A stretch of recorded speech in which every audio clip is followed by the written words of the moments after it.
സംസ്ഥാനത്ത് വരും ദിവസങ്ങളിൽ ഇടിമിന്നലോട് കൂടിയ കനത്ത മഴയ്ക്ക് സാധ്യത. 3 ജില്ലകൾക്കാണ് യെല്ലോ അലർട്ട് പ്രഖ്യാപിച്ചിട്ടുള്ളത്. തിരുവനന്തപുരം, വയനാട്, കണ്ണൂർ ജില്ലകൾക്കാണ് യെല്ലോ അലർട്ട് പ്രഖ്യാപിച്ചിരിക്കുന്നതും. ഒറ്റപ്പെട്ട ശക്തമായ മഴയ്ക്കുള്ള സാധ്യതയാണ് പ്രവചിക്കപ്പെട്ടിരിക്കുന്നതും. അതുപോലെ തന്നെ 24 മണിക്കൂറിൽ 64.5 മില്ലിമീറ്റർ മുതൽ 115.5 മില്ലിമീറ്റർ വരെ മഴ ലഭ്യമാകുന്ന സാഹചര്യത്തെയാണ് ശക്തമായ മഴ എന്നതുകൊണ്ട് അർത്ഥമാക്കുന്നതും. കഴിഞ്ഞ ദിവസങ്ങളിലായി കേരളത്തിൽ നേരിയ തോതിൽ വൈകുന്നേര സമയം മഴ ലഭിച്ചിരുന്നു. അതുപോലെ തന്നെ പകൽ സമയം കടുത്ത ചൂടും വൈകുന്നേരം മഴയും നിലനിൽക്കുന്ന കാലാവസ്ഥ ആയതുകൊണ്ട് തന്നെ പലതരം രോഗങ്ങൾ പടർന്നു പിടിക്കാനുള്ള സാഹചര്യവും ആണ്. അതുകൊണ്ട് തന്നെ അതീവ ജാഗ്രത തന്നെ പൊതുജനങ്ങൾ പുലർത്തേണ്ടതുണ്ട്. മാത്രമല്ല, മഴ കൂടുന്ന സാഹചര്യത്തിൽ തീരദേശവാസികൾ ജാഗ്രത പുലർത്തണം. വേണ്ട മുൻകരുതലുകളും എടുക്കുകയും വേണം. അതേസമയം മധ്യ പടിഞ്ഞാറൻ ബംഗാൾ ഉൾക്കടലിന് മുകളിലായി ന്യൂനമർദ്ദം സ്ഥിതി ചെയ്യുന്നുണ്ട്. അടുത്ത 12 മണിക്കൂറിൽ മധ്യ ബംഗാൾ ഉൾക്കടലിന് മുകളിലൂടെ വടക്ക് കിഴക്ക് ദിശയിൽ സഞ്ചരിച്ചുകൊണ്ട് ശക്തി കുറയാനും സാധ്യതയുണ്ട്. ഈ സാഹചര്യത്തിൽ കേരളത്തിൽ നിന്ന് ഇന്നും നാളെയും ഒറ്റപ്പെട്ട സ്ഥലങ്ങളിൽ ഇടിമിന്നലോടുകൂടിയ ശക്തമായ മഴയ്ക്ക് സാധ്യതയുണ്ടെന്നാണ് കേന്ദ്ര കാലാവസ്ഥാ വകുപ്പ് അറിയിച്ചിരിക്കുന്നതും.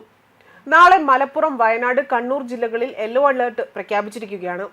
അതേപോലെ തന്നെ നാളെ രാത്രിയോടുകൂടി തന്നെ കന്യാകുമാരി തീരത്ത് കള്ളക്കടൽ പ്രതിഭാസത്തിനും അതിന്റെ ഭാഗമായി 1.2 മുതൽ 1.3 മീറ്റർ വരെ ഉയർന്ന തിരമാലകൾ കാണാനും കടൽ ആക്രമണത്തിന് സാധ്യതയുണ്ട് എന്ന് ദേശീയ സമുദ്ര സ്ഥിതി പഠന ഗവേഷണ കേന്ദ്രം അറിയിച്ചിട്ടുണ്ട്.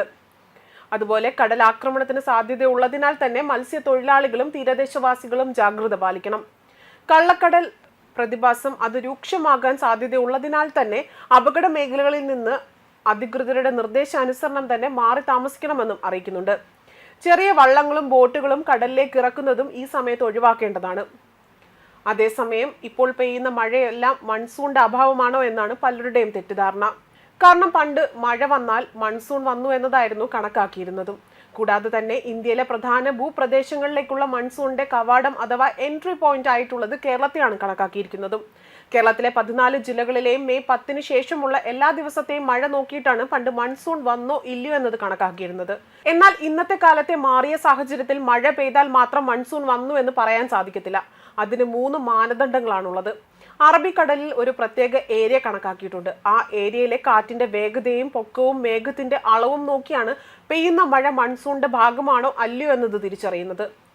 ഈ ഘട്ടങ്ങളിലെല്ലാം തന്നെ ഇതെല്ലാം ഒത്തുവന്നാൽ മാത്രമേ മൺസൂൺ എത്തിയെന്ന് ഔദ്യോഗികമായി പ്രഖ്യാപിക്കാൻ കഴിയുകയുള്ളൂ.